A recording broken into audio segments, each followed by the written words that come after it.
Good morning. Welcome to the 14th Annual Travers Conference on Ethics and Accountability in Government, organized by the Charles and Louise Travers Department of Political Science here at Berkeley. My name is TAEKU Lee, and as chair of the department, I have the distinct pleasure to start us off this morning. In keeping with the theme of this year's Travers Conference, namely keeping our ledgers responsibly, let me begin by paying off some important debts.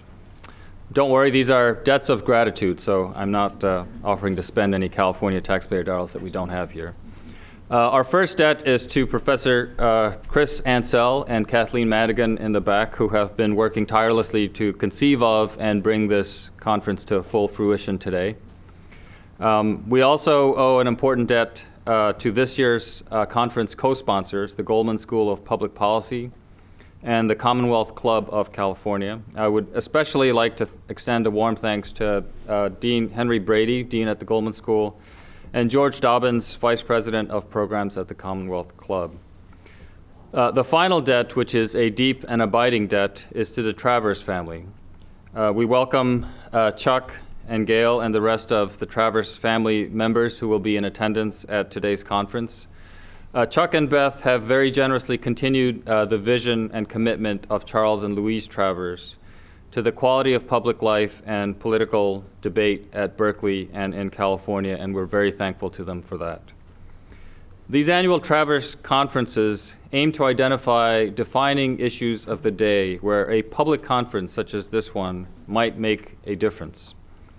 In the last couple of years, that quest has led us to focus on California. This year's conference on financing California is really a follow-up to last year's conference on what's ailing California. The spur to last year's conference was a movement to hold a constitutional convention to reform California. And the premise of our conference last year was that before we tried to fix California, we needed to first have a pretty good idea of what was wrong with it. It won't surprise anyone in this room that one of the central conclusions of last year's conference was that California's fiscal problems are central to what is ailing our state. Of course, many of these fiscal problems have been a long time in the making, but they have been made much worse because of economic conditions that we have all been experiencing together since 2008. You'll probably hear this figure over and over again today. The state has a $25 billion shortfall to make up somehow. Where will this money come from? Will our elected officials, who have been elected to be leaders and do the tough, grinding work of democratic governance, have what it takes to get us through this Rubicon? How can we hold these politicians accountable if they don't do that? The conference has been timed to create a forum for public discussion about this problem. On January 10th, our newly elected governor, Jerry Brown, submitted his proposed budget to the legislature. Our state legislature now has to act and pass a budget by June 15th. So there's a lot that needs to happen between now and June, and the citizens of California should and no doubt will weigh in on this process. Clearly, there's a lot of pain to go around, and no one knows this better than those who work in higher education. Governor Brown's budget proposes a cut of $1.4 billion to higher education in the state. But our goal in this conference is not just to focus on our own pain, as real as it is, or likely to be. Rather, it is to focus more broadly, and to do so, we're going to design this conference around 4 areas that really make up the lion's share of the current budget: criminal justice, higher education, healthcare, and K-12 education. Chris Ansell has worked painstakingly to convene some of the most pivotal players and eminent experts in these 4 areas, and they've been tasked to help us understand the issues at stake here. We hope they will provide us with insight into the tough choices that legislators will have to make. We further hope that they also propose some of their own ideas for how the state should go about dealing with this budget shortfall. Ultimately, we hope these panelists and you, the audience, will help to elevate public debate on a complex and potentially divisive and polarizing issue. Winston Churchill once famously, or maybe infamously, remarked that the best argument against democracy is a 5-minute conversation with the average voter. Perhaps our ultimate goal from this conference on financing California is to raise the bar on democracy to at least a 10-minute conversation with the average voter. The last thing I'm tasked to do here is to lay out how the day's going to work. There are 4 separate panels and a luncheon keynote address. Each panel will run for an hour and 15 minutes, and we've asked each panelist to talk for about 10 or 15 minutes. And after each of the panelists has had their turn to talk, we have suggested that the moderator give the panelists some time to be in conversation with each other. And then we will open the floor to questions and comments from the audience. There are roving mics, or at least they should be, for each of you to pose your questions. But I want to remind the audience that time is short, so I plead for economy and efficiency with your questions and comments. Just tell yourself that each word that you use is going to add $1 million to the state deficit. The 2 morning panels are on criminal justice and higher education, which will be moderated by John ELLWOOD, professor of public policy here at Berkeley, and Robert Shireman, who was recently a deputy undersecretary for the U.S. Department of Education, working on access to higher education. We're also very pleased that our own Chancellor, Robert Birgeneau, will be participating on our higher education panel. Given the salience of higher education to our particular community here at Berkeley, the higher education panel will be followed up by a keynote address at lunchtime from F. King Alexander, who is president of the Cal State Long Beach system. Together with Birgeneau, President Alexander has been an important national voice on the issue of state funding for higher education. So we're very pleased to welcome him here today. If you registered for the conference, in the back there should be box lunches for you during the keynote address, and there should be a 15-minute break, which should be enough for you to go get your lunches and come back to your seats. The afternoon panels are on healthcare and K-12 education with Karen Shore of the California Health Policy Forum and Moira Gunn, host of KQED's Tech Nation program, serving as our moderators.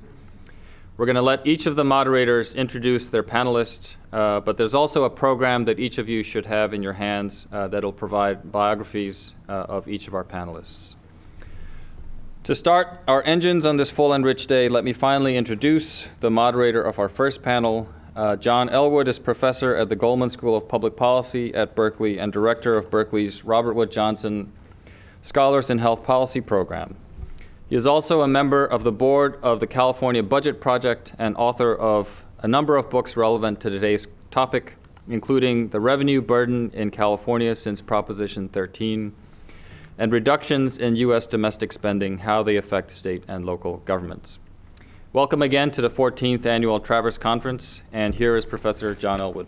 Do you want me to speak over there, or can I speak here? As you like. Okay, I'll speak from here. I'm sorry, I've got a pulled muscle in my leg. Welcome, everybody. I'm going to shift the order a little bit of the speakers today. One reason is that one of our speakers, or original speakers, Daniel MACALLAIR, is spending all day today carrying his own and the governor's water in terms of the realignment issue. So he's in an all-day meeting in Sacramento, so he emailed me a couple days ago saying, sorry, can't be there, but get rid of Juvenile Justice Department. So that's his bottom line. I could read the email if you want. But let me tell you, I'll make a few comments. One of my areas, is budget policy. And obviously, from a budget perspective, the dog that did not bark here is a lot of programs were cut. Personally, I think the biggest cuts out there in terms of people suffering in the short term are Medi-Cal or Medicaid cuts, if those are not made up. But obviously, UC and CSU also had very large reductions. What program did not have any reductions? The answer is criminal justice. So one of my challenges to the folks today is why not? If in fact the state is suffering, and California is not the only state suffering, why did the liberal Democratic governor not touch criminal justice when the budget's in such terrible shape? So from a budget perspective, that's an interesting question, and at least one of our speakers, I think, wants to speak on that. I would like to reverse the order a little bit in terms of your program. I'm going to have Steve RAPHAEL start first, because he has data to show you, and I'm a great believer we should start with data. And we will go from Steve and by the way, Steve is a colleague and a professor at Goldman School of Public Policy and has published, I guess, extensively on criminal justice and done some wonderful empirical work on criminal justice.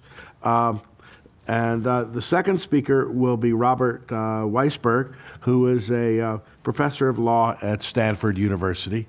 And I think he wants to talk a good deal about realignment and how that affects criminal justice.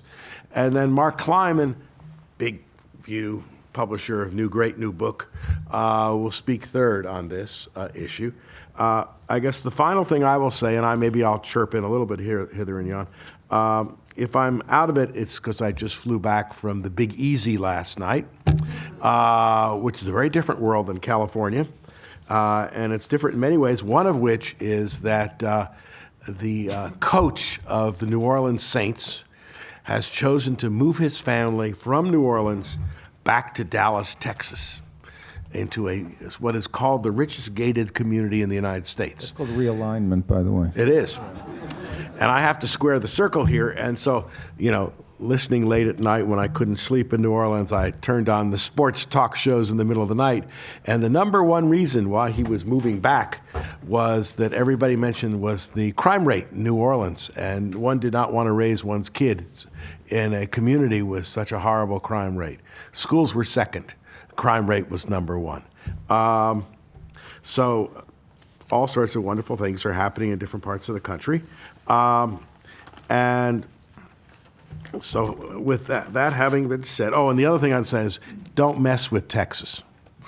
That's the other thing I've learned over the weekend. I was quoted semi-extensively in an LA Times story about the fact that even though the governor of the state of Texas has told everybody that California is a total failure, and please come to Texas as quickly as possible, where, don't worry, we have budget surpluses. Bingo, out of nowhere, $27 billion deficit, except they don't call them deficits, nor do they call them shortfalls in Texas. But this thing has appeared in Texas. So I made the mistake of saying something. One of the things I said wasn't true, based on an all PPIC study that I once supervised, but many years ago, saying essentially that Texas was in the business of low services, low taxes, low wages, and all that, and it's sort of different choices, sort of fiscal federalism that different states take up. All of a sudden, once this is published, there is a campaign out there informing me that I should know that Google has opened an operation in Austin, that Facebook has an operation in Austin, and I should stop bragging about Silicon Valley when, in fact, we all know that Texas is at least the equal of California. So don't mess with Texas and stay away from New Orleans late at night are my two messages. So having said that, let's turn to the data. Steve, you want to start off? Good morning, everybody.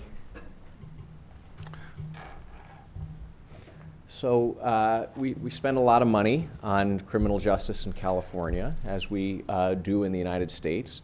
And the reason why we spend a lot of money largely in criminal justice is because we incarcerate a lot of people.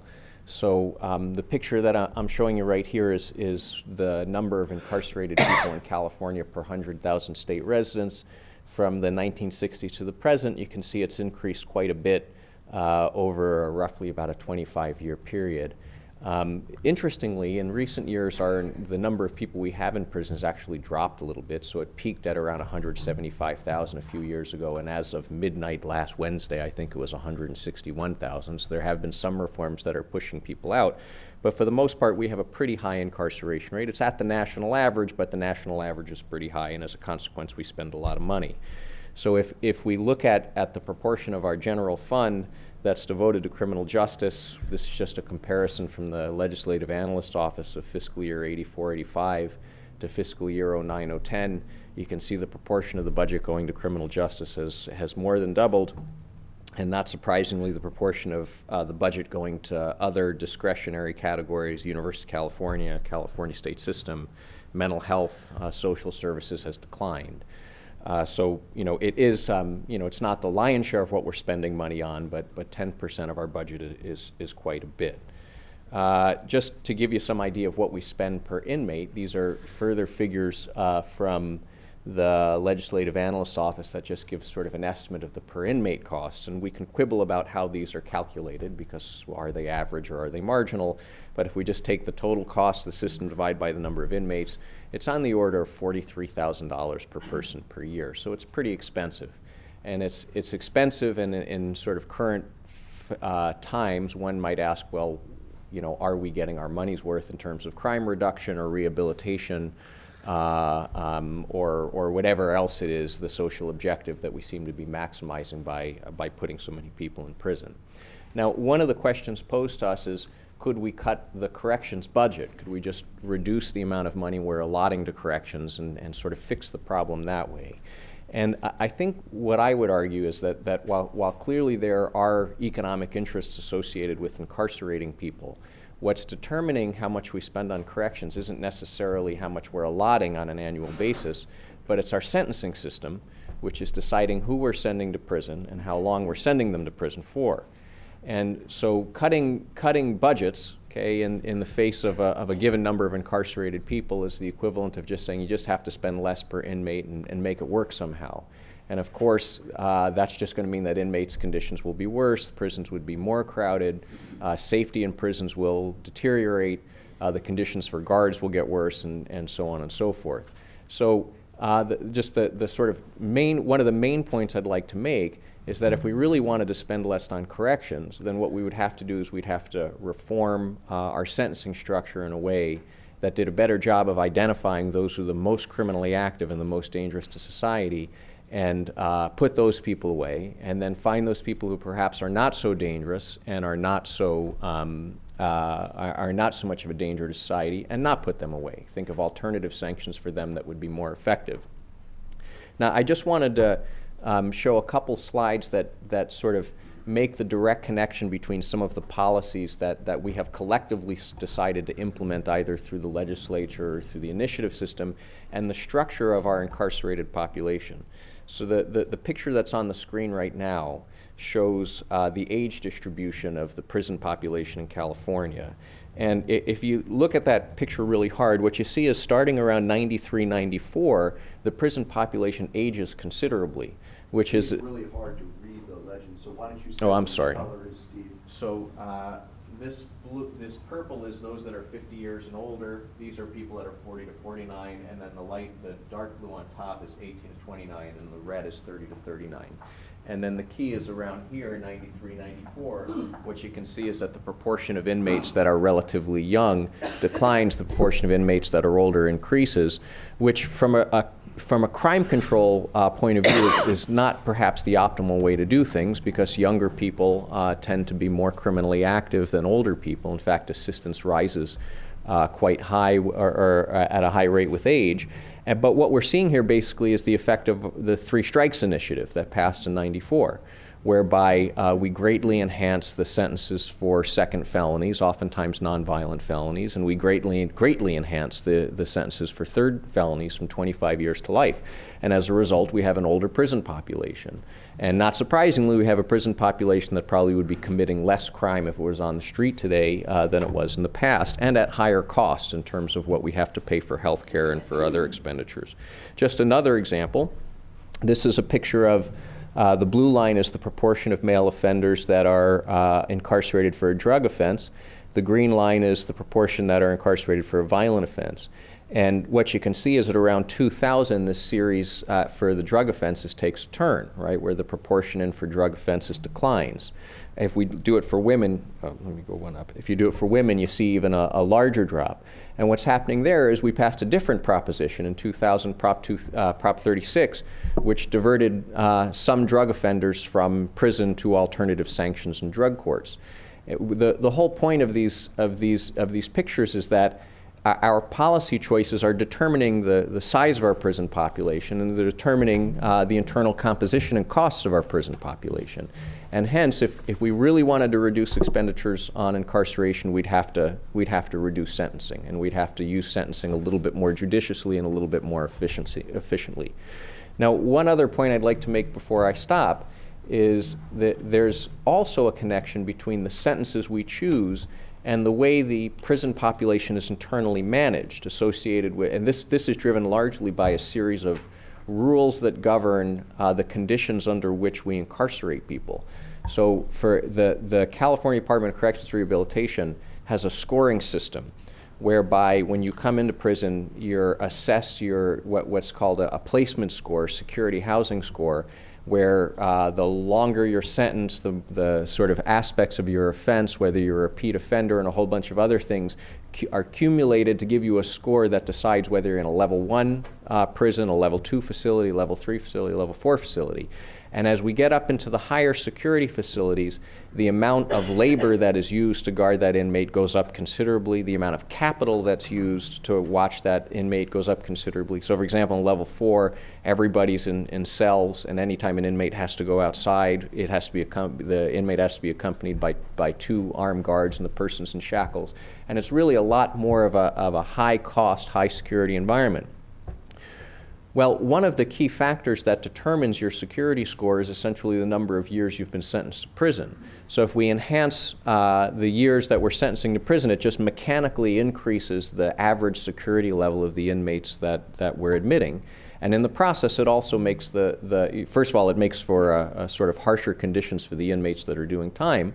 And second of all, it also means that we're going to be spending more per inmate in terms of just simple capital and labor costs associated with guarding the person during their period of incarceration. And so small changes on the sentencing policy actually end up wagging the whole dog all the way through the criminal justice system.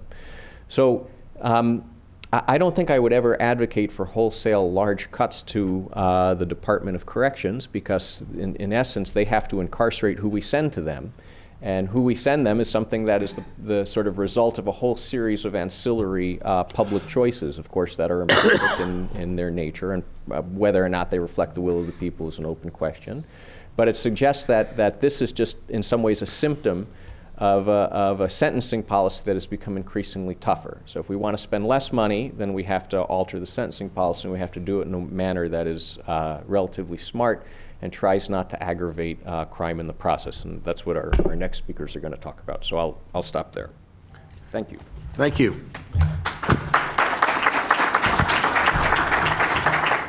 Our next speaker is Professor Robert Weisberg, excuse me, at the law school, Stanford University, who, as I said before, is going to talk about devolution or de-alignment. Am I on? Yeah. I will get to devolution realignment in a minute. I want to kind of build up to it briefly. First, I'm going to reinforce a couple of things that Steve said and augment them a little. It's important to note that California's incarceration rate, just a snapshot ratio of people in prison to population, is high, but it's not anomalously high by American state standards. It's about average. So how did we become the most notoriously dysfunctional system?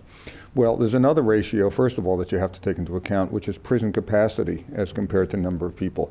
We're the only state which, and I'll get to this in a little more detail in a second, is under almost entirely federal judicial control in terms of its prison system, and that's because of overcrowding.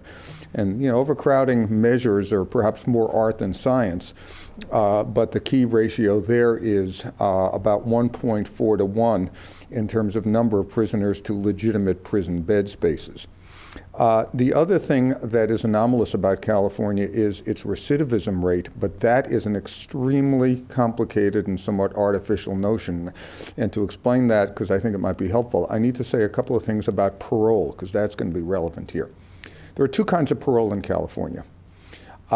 Most state prisoners who are there for crimes for which they received so-called determinate sentences under the determinate sentencing law. And this is independent of 3 strikes. It goes back to, well, we had a governor, his name was Jerry Brown, some years back. And Yeah, ancient history. So the determinate sentencing law was enacted in 1977, and your typical state prisoner is in there from anywhere from 2 to about 7 years for serious drug offenses, robberies, burglaries, things like that. All those people, after they are released, once their term is set, automatically go on 3 years parole. It's not as if there's a parole board deciding whether to release them. The release date is pretty much a mathematical decision. Then they automatically go on 3 years parole. A key problem associated with that kind of mandatory parole is that huge numbers of those parolees wind up back in state prison within a year or two. In some cases because they committed whole new crimes, and they are actually resentenced for the new crimes. But to a greater extent, they're sent back to prison for parole violations. Some of those parole violations are actually new crimes where the district attorneys decide, why go through the whole due process problem of convicting them for a crime? Let's just recharacterize the new crime as a parole violation, which it surely is. But many of those parole violations are not crimes. They're technical violations of conditions of parole, violations of curfews and various kinds of restrictions. So you have some low-level decisions being made, sometimes by parole officers, sometimes by local district attorneys, that get people in and out of the system. So it's not just the overcrowding, but it's actually the nature of the real estate allocation within the prisons. If you go into most state prisons, they have something that are characterized under the exquisite euphemism called reception centers, which sounds like the lobby of your Four Seasons. But they're basically dormitories, sometimes triple bunked. They're not celled, they're just big rooms, where prisoners stay for a month, 2 months, or 3 months, in theory, while they are awaiting being sent into general classification. But many of them spend their whole revocation terms there, and they're in and out. So that the chaotic inflow and outflow of prisons is a significant thing. There is still, to some significant degree, old-fashioned lifer parole in California. That is to say, people serving what are theoretically life sentences, but where they have, in theory, a statutory right to be considered for parole, and that there is still a board, something with a change of name, but it's still basically a parole board doing that. Some of those, as Steve suggested, are three strikers, but a lot of them are just old-fashioned lifers who are in for serious crimes that fall outside the determinate sentencing law, for homicide, kidnapping, rape, and various attempt crimes. California has about 20 to 25,000 people on plain old life parole out of about 160,000 people in state prison. That's a very, very high percentage. Okay, next. What would it mean to cut the budget? Well, one way to look at it is, since there's so much sleight of hand that is always involved in calculating budgets, let's do a little sleight of hand. If the governor simply did not increase the budget for criminal justice, you might say he is cutting it. Normally, we think of the baseline as what we're currently spending. But because of the federal court injunction, which at least temporarily has ordered a reduction in the overpopulation in California, you could just recalculate the baseline as, 30% more than we're spending now. Mind you, the federal judges have not ordered a release. They've ordered a reduction in the ratio, the overcrowding ratio, although release may be the only way to do it.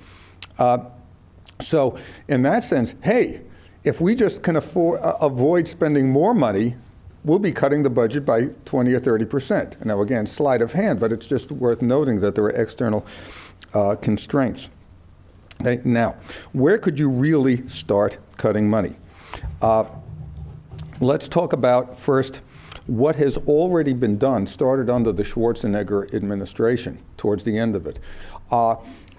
Importantly, and this is to reinforce the second point Steve made, it's very, very hard to confront the underlying issues without legislative changes in sentencing, or more specifically, in actual amendments to the California Penal Code.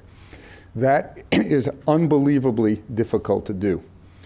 If you talk about political blockages to reform or budget cutbacks, the easy target is always, let's all say it together, the California Prison Guards Union. I think the California Prison Guards Union is an interesting and somewhat misunderstood entity. It probably has less power than people think, less power now than it used to under the Davis administration, certainly. Second of all, sure, it is an unequivocally self-interested, rent-seeking entity. But that doesn't mean that its interests always align with keeping up prison budgets. That's something of a non sequitur. They want more money, they want more jobs. They don't necessarily benefit from more prisons. In fact, sometimes it's the worst thing that can happen to them. If more prisons are built, but the staffing ratio doesn't keep up with that, so that prison guards are not getting more jobs and they're facing bigger security concerns. If you had to pick an interest group that is a blockage here, it's actually the law enforcement associations, especially the California District Attorneys Association, which has fought vigorously against penal code reform. I'm not saying they're wrong. They may be right in a number of ways, but that's where the real blockage is in terms of affecting the legislature. Okay.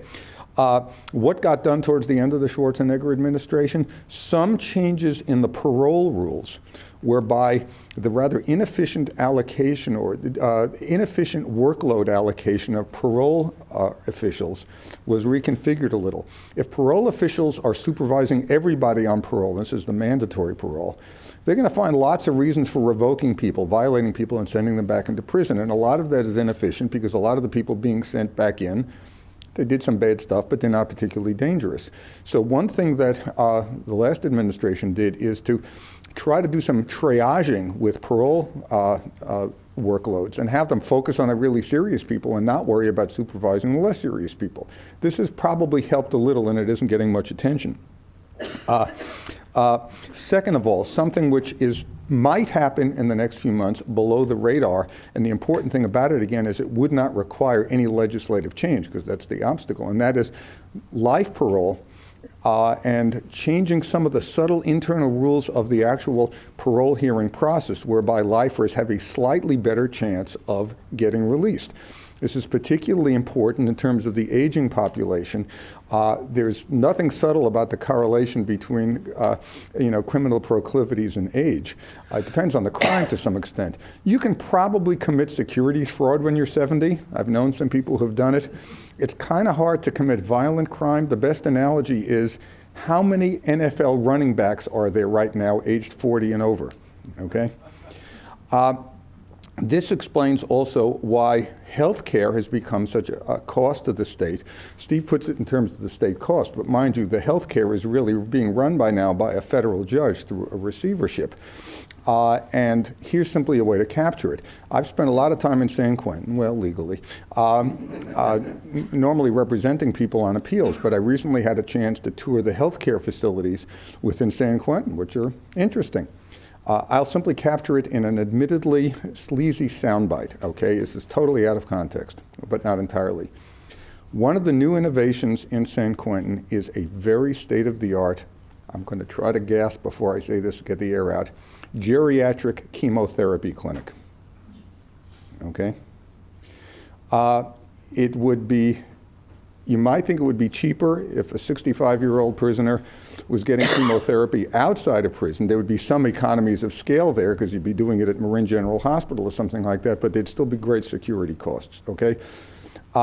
There's some thought that the governor will start under the radar sort of tweaking the parole release process for lifers, which might affect some savings there. Okay, but now let me just say a few words about realignment or devolution, various terms that are being used. I don't know whether this is the right or wrong approach, but it's simply worth noting that this is the way the world is going, and certainly California is going. The key to it is shifting costs from the state to the counties. Yes, that could be sleight of hand that at least solves the state budget problem to some extent, depending on how much the state actually ultimately has to subsidize the counties. The theory, though, is that there really are things that the counties can do better and more efficiently than the state. That gap, that difference may be exaggerated, but I think it's real to some extent. It could take a couple of forms. One would require some changes in the penal code, but not drastic ones. And that is, there are certain very low-level felonies, sometimes they're called wobblers, things that could be felonies or misdemeanors, which could be redefined to always be misdemeanors, certain DUIs, certain drug offenses, so that people convicted of those crimes simply can't go to the state prisons. They will have to go to the counties. You might say, aren't the county jails overcrowded? A, yes they are. But B, not all of them are. There are some county jails with space. The state prisons have no space. But the other part of it is And boy, am I no economist, but let me just try this soundbite out. Question of negative externalities and aligning incentives. The counties or the cities, through their municipal police forces, make most of the front-end decisions about who then goes into state prison, just through investigation, prosecution, and all that. So there's some internalization of costs if the counties have to bear the cost of incarcerating people. So that's in terms of the actual definition of crimes. The other thing, though, and probably the more dramatic thing, gets back to parole. Many states have unified or aligned their parole and probation processes because there's some overlap, there's some similarity in terms of the work of supervision. So it's pretty clear that the major thing that the Brown administration is going to be at least thinking about, if not pushing, is shifting parole supervision back to the counties, either by sending the parole agents into county offices or just, in a sense, moving job titles, job lines from state to county, on the theory that the supervision can be done much better back home, because obviously a major problem in California, given our recidivism rate, is the recycling of people in and out. Rehab programs, reentry programs are barely existing in California right now. The theory is internalization, partly in terms of cost, but partly in a more mundane sense of internalization, keep things local, and there might ultimately be not sleight of hand, but actual cost savings in terms of getting released inmates closer to social services that at the margin might enable them to stay out of state prison. So that's what the picture looks like now.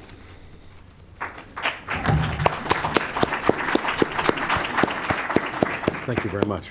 Okay, our final initial speaker is another policy guru, Mark KLEIMAN from the Policy School at UCLA. Thank you. So let me start with a little bit of. No, I'm not John Elwood.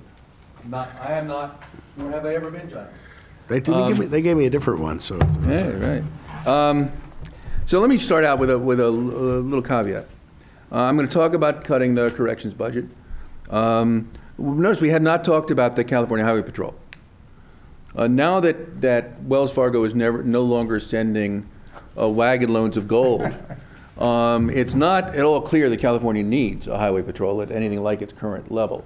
But that has been a sacred cow for a long time. So I'm going to talk about cutting the corrections budget.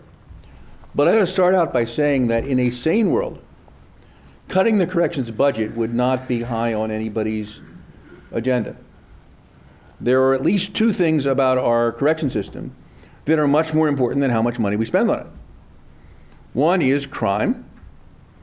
Right? I mean, yes, crime is down very substantially, but California, like the rest of the U.S., has about 5 times the homicide rate of any civilized country. We forget that, and that's enormously concentrated in already hard-hit neighborhoods. The concentration of crime in this country and the concentration of incarceration by race and class is really quite frightening.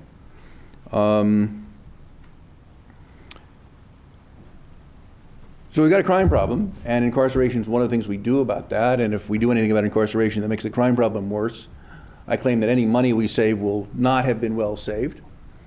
The other thing about the incarceration system is the enormous suffering that it imposes on inmates and on the people who care about them and on the neighborhoods they come from, which are those very same hard-hit, high-crime, poor, minority, urban neighborhoods. We also have 5 times the incarceration rate of any civilized country.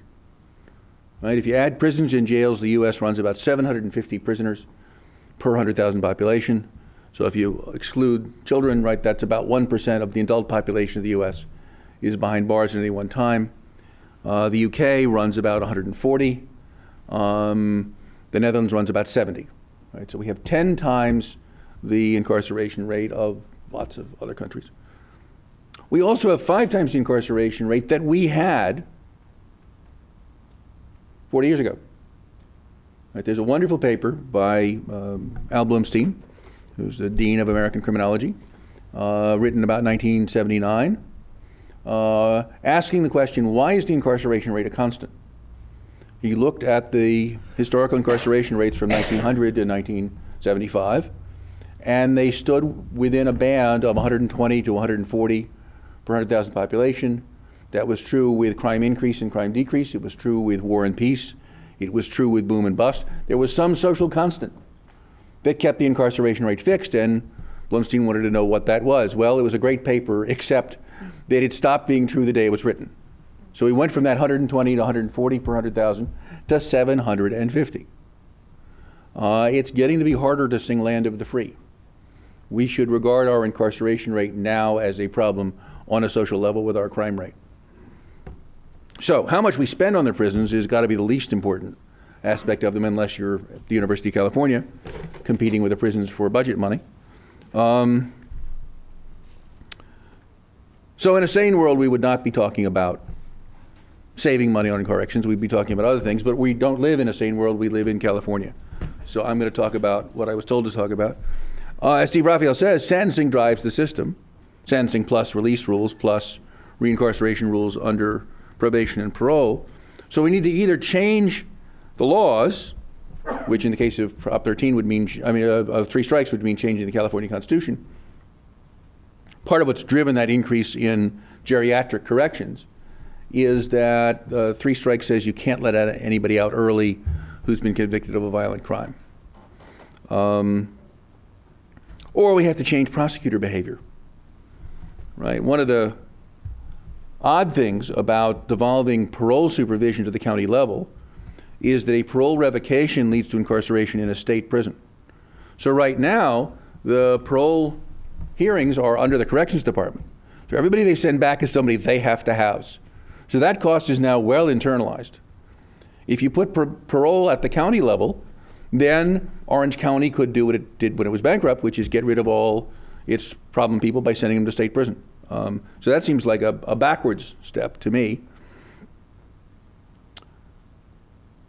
But the more general problem that Bob Weisberg pointed out is exactly right, that we have lots of county-level decisions that impact the state budget. And a number of states have gone to a model that's called justice reinvestment, which essentially means sharing the cost or the cost saving of incarceration with the counties that generate it. I'm going to talk about a program on probation called HOPE, which I'm convinced can vastly decrease the number of people who go to prison. But it's a probation program, which means it's a county program. And for some reason, when I tell officials in Los Angeles County that by spending millions of dollars, they could save the state tens of millions of dollars, I don't get a very warm reception to that idea. In Arizona and in the state of Washington, that would be money directly to the county's bottom line. So that is a structural reform that might make some of these policy reforms easier. But back to Steve RAPHAEL's point. What drives the cost is the number of people we have in prison. Right? If we want to, we can't save any money out of our current prisons. I mean, Governor Schwarzenegger wanted to send everybody to Kentucky and put them in Corrections Corporation of America units, but that's not going to happen. Shouldn't happen. So we have to deal with our prison head count. And again, I think we should not be thinking small. We have 5 times the incarceration we had the last time we had our current crime rate. So we should not be thinking in marginal terms. We should be thinking about very large cuts in the number of people we have confined. After all, other places in the world seem to be able to manage a relatively low crime rate without keeping 1% of adults behind bars.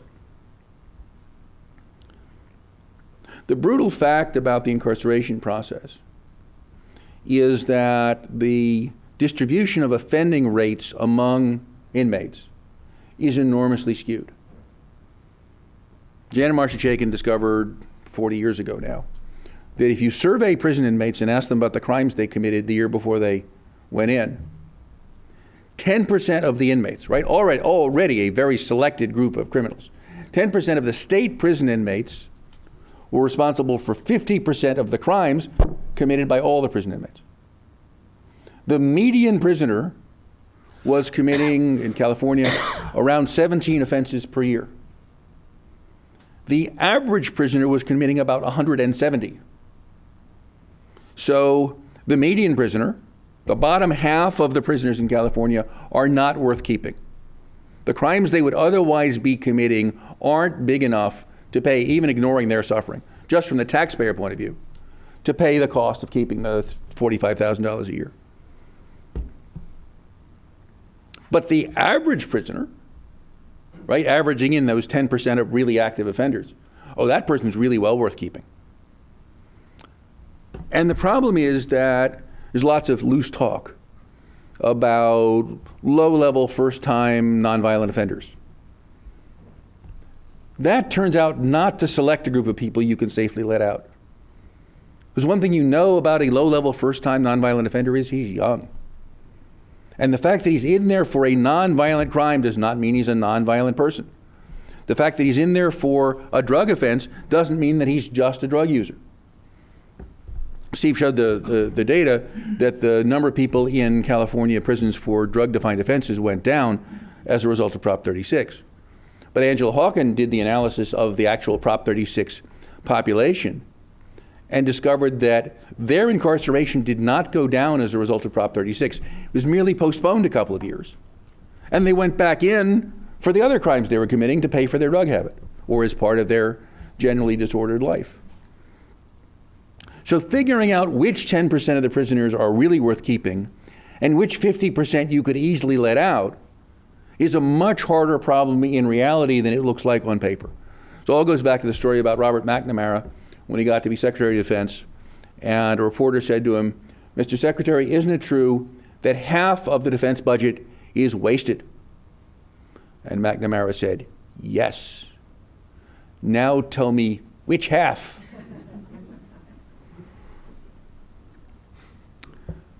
So, it is not the case that there's a group of people in prison, other than the geriatrics, that you could safely let out in the sense of not having a Willie Horton somewhere in the group. Right? We got predictive models that will tell you who's more or less dangerous. But it doesn't get to zero until you're in the geriatric oncology unit. As Phil Hyman said when Prop 13 passed, you just voted to convert your prisons into retirement homes for former burglars. And that's right. Fixing that's going to be hard because it's going to mean fixing the three strikes law. But yes, the fact that our prisons are an increasing proportion of people over 40 means they're doing us less and less good. So, the key to spending less money, imposing less suffering, and having less crime is to be able to prevent crime by offenders when they're not behind bars. If we can't learn to punish people and control their future behavior without paying their room and board bill, then we can't get a handle on this problem. But the key fact here is that cells are expensive. $45,000 on average, probably $25,000 at the margin is a reasonable guess. Monitoring is cheap. We spend about $1,000 a year on probationers. We spend about $3,000 a year on parolees.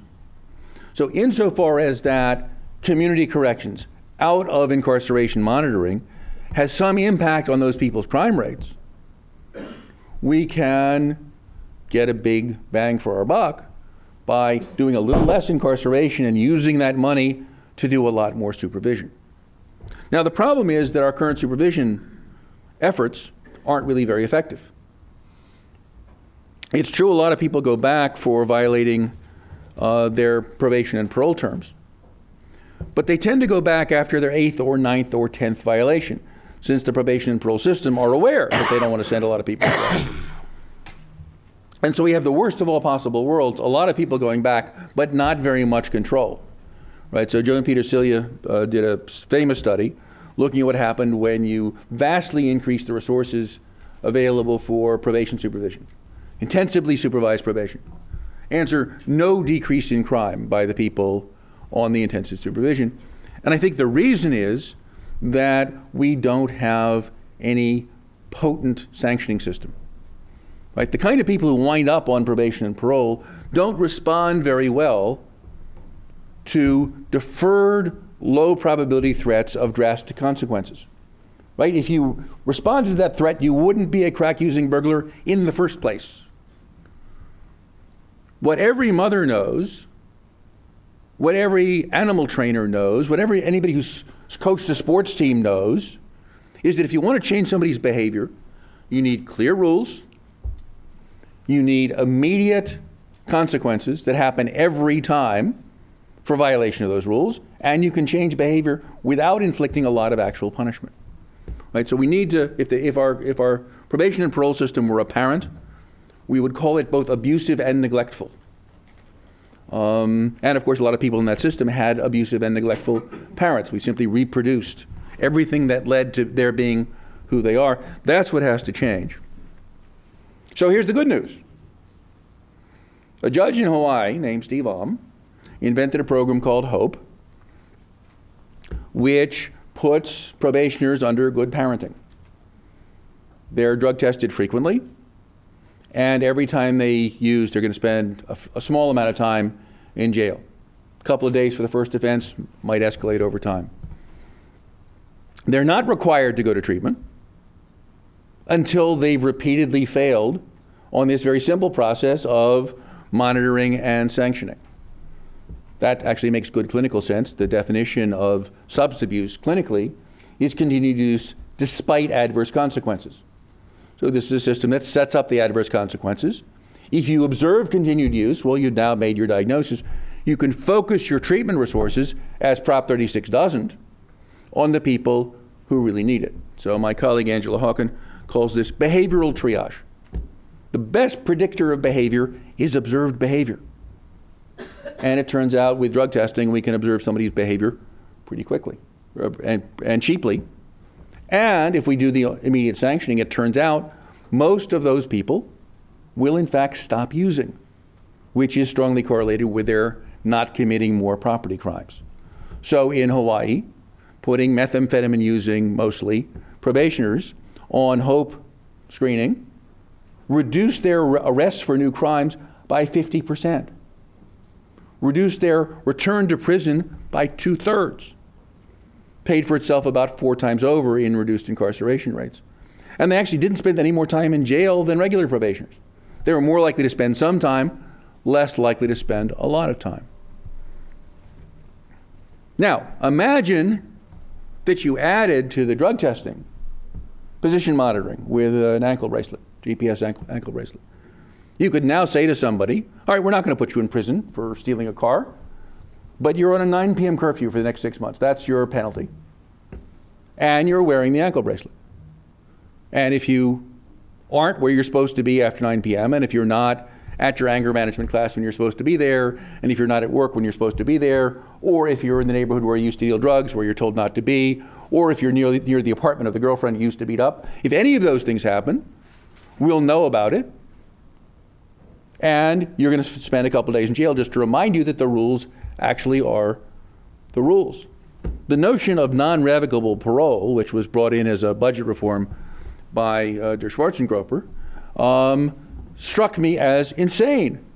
Because if parole isn't revocable, then the parole officer's orders are no more than helpful hints.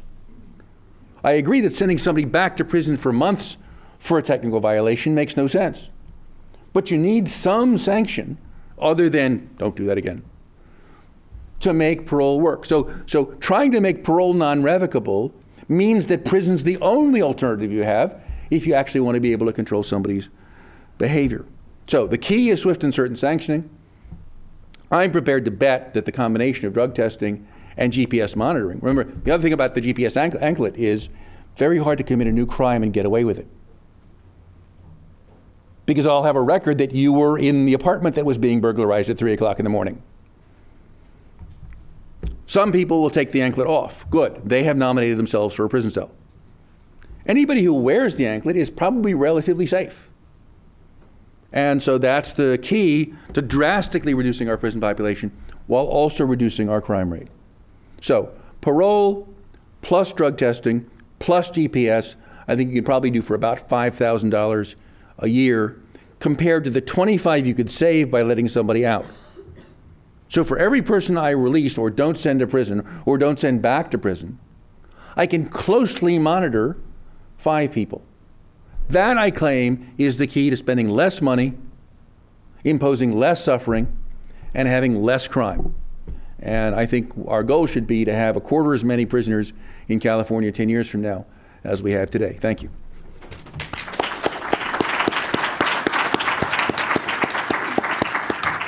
Okay, what we'd like to do now is to give each of the panelists a chance to comment on what the other panelists said, moving toward a general discussion. And then at the end of that, I want to make a quasi-controversial comment. But go ahead. Did anybody have any comments? Steve? Well, I agree with just about everything that everyone has said. I guess one issue that I might raise is it sounds like Mark isn't a big fan of the non-revocable parole reform. So that, as Bob had already mentioned, non-revocable parole was an innovation I think was introduced in January 2009, I believe. And what it does is it basically uses a sort of statistical risk instrument, like an actuarial instrument, to predict which paroled offenders are more likely to sort of recidivate, and then it lops off the bottom of that distribution and basically says we're not going to supervise you and we're not going to revoke your parole, with the idea of concentrating the resources of the parole agents on the more dangerous offenders. And you know, despite the fact that we've given that a name, and it was a legislative innovation here, it's kind of what every other state in the country does, in the sense that not everybody that's released is released on parole. And consequently, they, you know, in other states, they don't have the return to custody rate that California has. So while it might not necessarily be a good thing to let some people off without any community supervision, to be able to concentrate resources on perhaps more criminally active offenders seems that on balance, despite the fact some of those non-revocable parole people are going to do horrible things, that's going to be counterbalanced by the people who we monitor closely who are perhaps going to do, you know, would have done horrible things that we prevent. So I think that the non-revocable parole thing was a step in the right direction, personally. That's it. Other than that, Just to respond to that, I mean, I'd like to see the evidence that increasing parole supervision resources for the concentrated group is going to matter. The intensively supervised probation experiment suggests the opposite.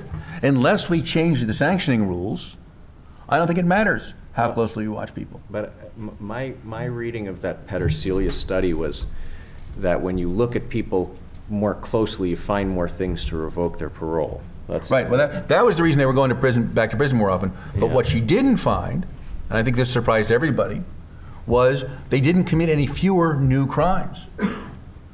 So if you went from probation caseloads of 150 to probation caseloads of 25, you got zero dose effect on criminality. So I doubt there's any evidence that doing more scrutiny of people when you don't have a swift and reliable sanctioning system matters at all. This is a very crucial point, and I think, as Mark says, we just don't have very clear evidence. To pick up on Steve's point, here's a way of looking at it. It's possible that non-revocable parole, it could be a very an economically sensible system if the people you weren't supervising and probably weren't revoking, you could still get revoked, and, you know, if you did something serious enough, where the people you just didn't worry about that much, in effect, who shouldn't be on parole at all. They just aren't threats. Now, those measurements could be wrong, but they could be right, and in a time of scarce budget, in time of budget constraints, in effect, certain people are not dangerous enough to be costing the criminal justice system anything. The irony is that you could theoretically achieve some rational cost-benefit savings at the cost of violating the law of California. It's almost a kind of self-directed civil disobedience. We legislated rules that require these people to be on parole, and then we kind of take them off parole. One other point, Mark raised a good point about how if parole agents are deciding who goes back into prison, the cost is internalized, and that's certainly true in the sense of state versus county. Again, speaking as a non-economist, I'd say that there are kind of externalities built in within the state system, of course, you know, as between the the parole people and, the prison people. They're all technically in the same department, but they have some different incentives. I simply want to note, not to disagree with Mark substantially on this, that that even though parole agents are necessary figures in determining whether somebody goes back to state prison, they're not sufficient, and they're not even always the most important, because there's a lot of power in county prosecutors to decide if they see somebody committing a small crime, whether to call up the parole officer. The parole officer is probably involved in the conversation at that point anyway, and say, why don't we just call this a revocation? So there's still some externalization there. Right, but it's worth noting what a completely insane system we currently have. Parolees know the maximum sentence on a parole revocation is a year. So if you commit a new burglary on parole and the lazy prosecutor says, nah, process it as a revocation, you've gotten a much less severe sentence than you would have gotten had you not been on parole. So the best time to commit a felony in California is while you're currently on parole. Because not too bad a felony. It's not too bad. Yeah. Because not only do you get a shorter sentence, it doesn't count as a strike. Right? So somebody who does a burglary, gets out on parole, does another, and gets off parole, does another burglary, gets convicted again, has now a second strike. Somebody who does a burglary, commits a second burglary while he's still on parole and has to be processed as a parole violation, still doesn't have a second strike. We have created a safe haven for criminal activity among California parolees. Madness. Okay, Steve, any more comments? Yeah, maybe one further comment. So just with regards to whether or not we can identify the half of the budget that's a waste, within the state system, the level of security that is imposed on inmates varies tremendously. So you can go, for example, I'm working on a project and we visited New Folsom Prison, which has a level 1 facility and a level 4 facility, one right next to the other, and we toured both of them. And level 1, the housing is actually outside of the triple electric fence, and the inmates will sort of maintain the gardens on the outside. The guards would tell me that sometimes they'd leave in the middle of the night and meet girlfriends, and that there was quite a bit of porousness between the outside world and access to the level 1 guys. And they actually don't really have that much by way of escape attempts. Every now and then, one of the examples I heard, someone's mother died and the person was distraught and he walked away in the middle of the night. Like, things like that do happen. But for the most part, people are compliant. They don't have much more time to do. They don't want to get into a lot of trouble. And then you go into level 4, on the other hand, and people are being escorted by 2 guards in straitjackets and shackles with spit hoods over their head and kept in little phone booth-sized cages while they're awaiting meetings with their, captains or for whatever their revocation hearings. It's an entirely different situation. And somehow the system is making this distinction that these guys merit, this extra security while these others are able to get along. And so we are, to a certain degree, whether or not we're getting it right is another thing. So one of the interesting things I saw there is, in the level 4, the inmates that are under close custody and spend a lot of time in their cell have to spend a couple hours a day outside, and they literally wheel, they bring the people into a cage. It looks like an animal cage, and that's their outside time. And I saw, must have been a man in his 70s, wheeled into a wheelchair in one of these cages. And it's just, you're watching that going, well, this cannot be a good expenditure of resources, right? It just didn't seem, but so there's going to be type 1 and type 2 errors, clearly. But I think that the prison, the correctional officers and the people in charge of the system think that they can tell who really needs that extra scrutiny and who doesn't. So, it's never going to be perfect, and we will let someone out that we think is low risk that'll do something bad. But there's also people out there that we think are no risk that are going to do something bad, right? And that's just the fact of life, right? That's the problem when we're trying to actuarially predict bad things. If I could just add one very quick point on that, it bears on something I think maybe John raised about privatization, sending prisoners out of state, which doesn't necessarily, but it almost always means sending them to the custody of the Corrections Corporation of America. talk about sleight of hand. When they prove their greater cost efficiency, they often do it in pretty crude figures in terms of cost per inmate. They don't get the really scary people. They don't want the really scary people. They're cherry picking, you know, the somewhat long-term but pretty safe people. Okay.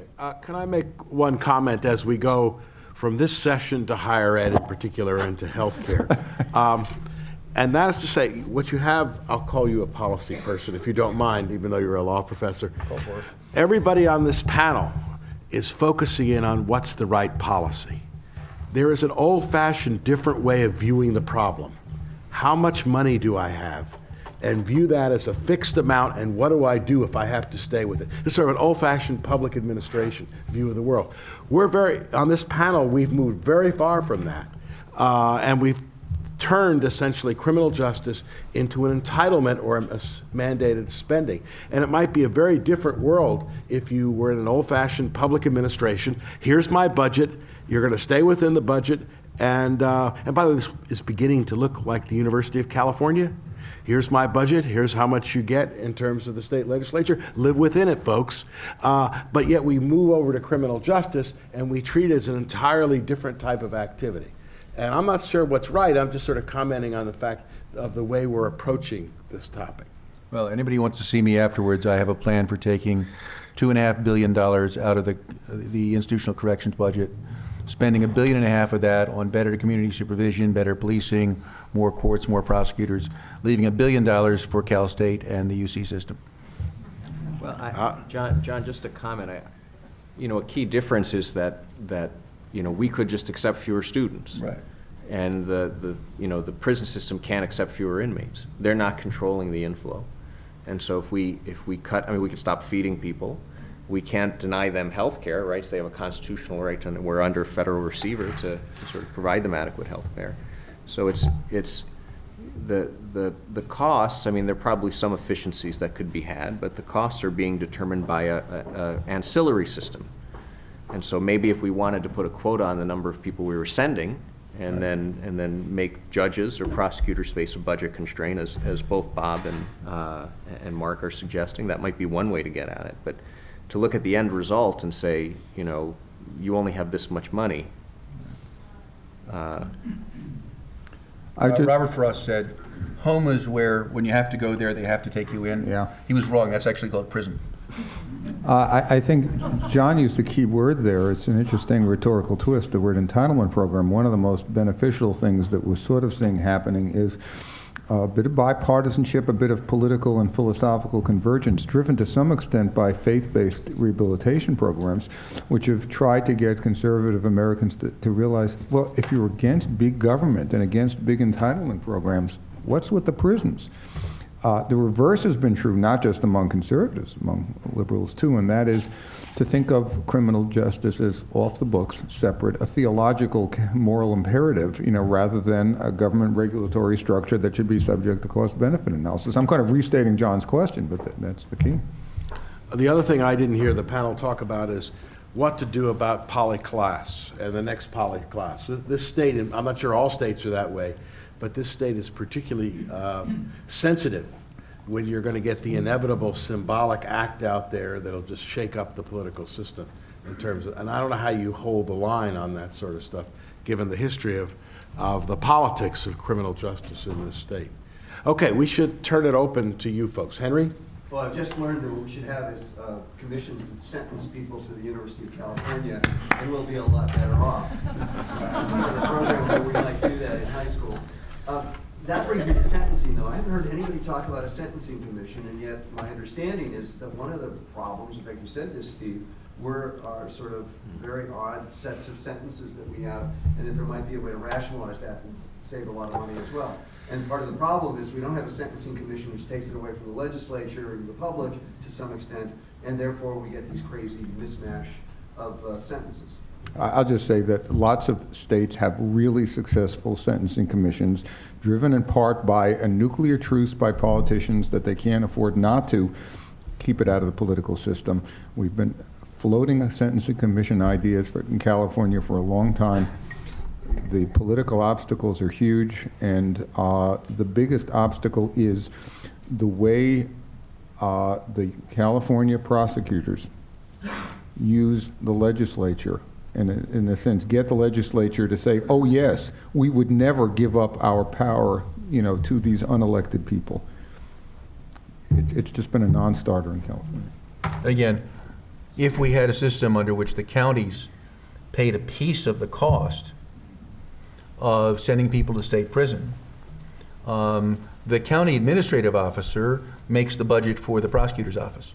If you could start to get prosecutors to think of a long sentence not as their victory for the day that's going to justify their next promotion, but as $1 million they just spent, you might change things. Oh, here's another way to look at it. We do have a sentencing commission in California. It's called the United States District Court for the Northern District of California in the case of Plata versus, is it Plata versus Brown now? I guess it just became that. Yeah. If I can interrupt here, one of the things I'm beginning to hear is another version of the fundamental problem with California's state government, which is the folks who spend the money and determine how much to spend do not ask other folks to raise the money. I mean, let's say we have this crazy system where revenues are raised at the state level, and then you have grants to the counties. The county commissioners rarely go out and actually say, we're going to raise taxes.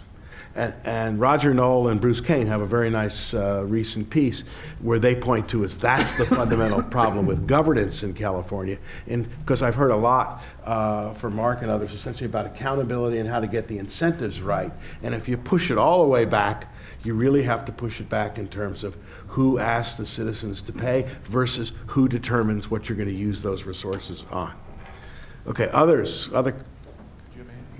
Yes, go ahead. So, is Jerry Brown's effort to try to push things back to the counties going to help?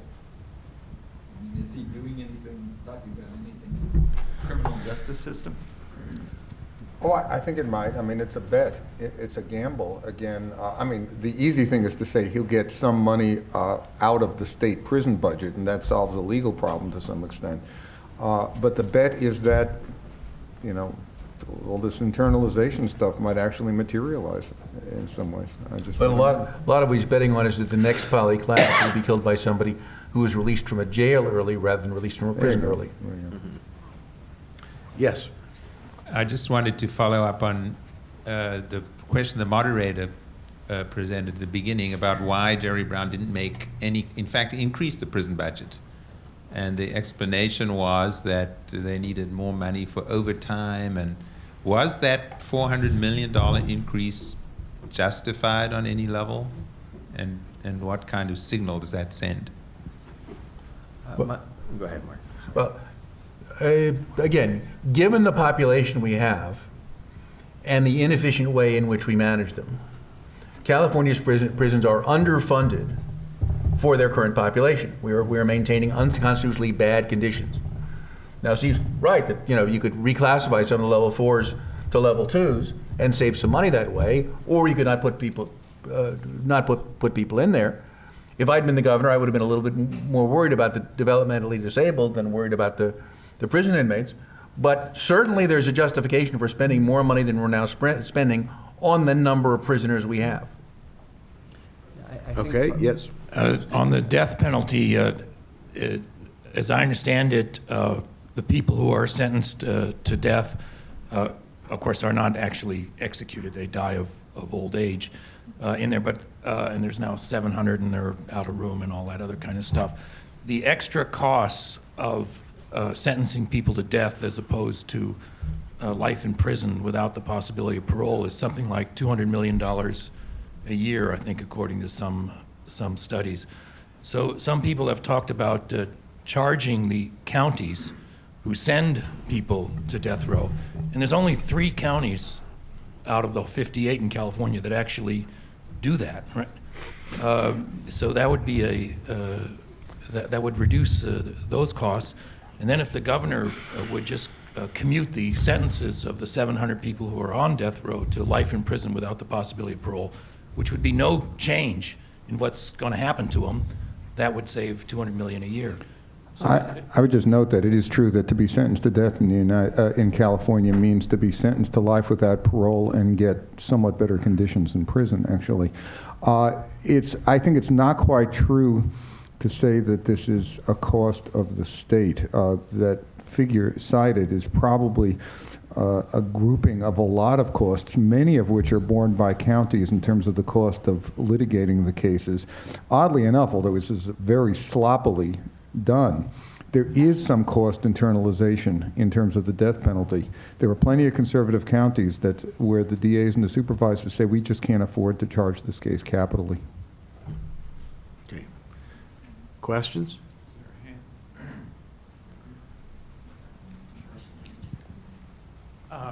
The developmentally disabled budget was mentioned yesterday. There was a pretty wrenching hearing, dozens of people talking about cuts to their families, their kids, their siblings. And yet, fetal alcohol spectrum disorder is the leading cause of preventable developmental disabilities. It's also a factor in incarceration, including on death row. And I'm just wondering if you could speak to that issue and the cost of the percentage of people who were intoxicated at the time of arrest. And just a comment, my brother-in-law is county sheriff. His state assembly member is Jim Nielsen, former chair of the Board of Parole Hearings. And, I hear stories just anecdotally on those issues. He went to school with the girl that Darrell Rich pushed off the bridge and then lived for a short time and I think was later executed. But we were going to ask the question about the death penalty over here too, so I'm glad that was addressed. And I have a church member that I know, their son was a sheriff's deputy in Shasta who was killed by two guys who were picked up for public intoxication, and the deputy left a gun under his seat, in error. But now the guy's on death row. So things escalate from public intoxication on the street to incarceration on death row. Yeah, I mean, alcohol is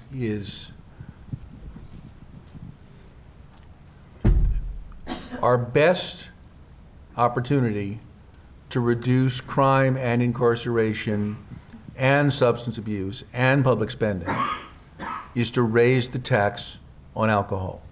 This is not complicated. Demand for alcohol, even among heavy drinkers, in fact, particularly among heavy drinkers, is sensitive to price. According to Phil Cook, if you increase the price of alcohol by a dime, which would roughly be doubling the federal tax, you would reduce the homicide rate by 3% and the high fatality rate by 3%. So I don't know what the numbers are for California nationally. That's about 500 people who don't get murdered and 500 people who don't get killed in car accidents every year that we could have without busting in anybody's door. And yet when we debated national health reform and needed money for it, the $14 billion a year the federal government could have had by doubling the alcohol tax wasn't even on the agenda, right? We talked about taxing Botox, we talked about taxing tanning beds, we talked about tanning sugared soft drinks, but not alcohol. Our alcohol taxes are at about 1/5 of their real dollar value from Korean War days, right? There's no reason they should be as low as they are. The problem is that most people who drink only drink a little bit, don't take any harm from it, don't think they should be taxed, even though a dime a drink would be no more than $6 a month for any social drinker. But that army of satisfied customers that actually don't make very much money for the beer companies politically protects the small platoon of very heavy drinkers who account for all of the beer companies' revenues, and also the crime and driving problem. Again, you can imagine an initiative for a beer tax and some very popular purpose. I'm not sure it'd pass. And getting through the legislature in the face of the political power of the beer distributors, completely impossible. Could we just, set aside any taxes for, fine Napa, Chardonnays, at least? Yes, you. Speak loudly because we don't have the mic with you yet. Okay, so I'm interested in this idea of reclassification. The idea of reclassification probationers, parolees, whatever, and prisoners. How good are these models that seek to predict risk? Lousy. They're pretty bad. So I think what you can show is you do find that the sort of variables that they use to predict risk are statistically associated with risk. So they are identifying factors that one would say are criminogenic in the sense that they predict bad behavior. But in terms of the amount of variability in bad behavior that they explain, it's pretty low. On the other hand, if you just used age, you could pick out a bunch of very, very low-risk people. Yeah. The other thing is you can vastly improve your predictive models by doing some ongoing observation. If I observe somebody and he's not using the drug he used to use, and he's complying with his curfew, and he's not where he's not supposed to be, his risk is suddenly a lot lower. So the best predictor of behavior is behavior. These historical tools aren't nearly as good as watching. And one question that Steve's analysis raises is, we've got a level 1, maybe we need a level 0. Right? We can't let people out of prison, but a GPS monitor means you're carrying your prison cell with you. Yeah. Right? So just say, okay, the guy's still in prison. He is assigned to whatever his apartment is as his cell. He's got to be there so and so many hours a day. Maybe that would finesse some of the problem.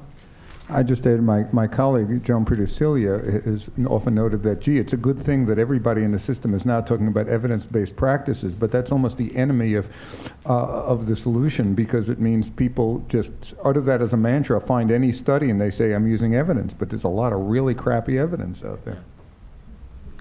Any other questions, comments? Yes. I don't think this is on, but this question is directed at Mark, but also to the other panelists. Have you mapped your ideas to budget lines? In other words, can you make some kind of mapping, especially yours, since it's a Pareto analysis? Have you mapped your ideas to specific line items in the budget?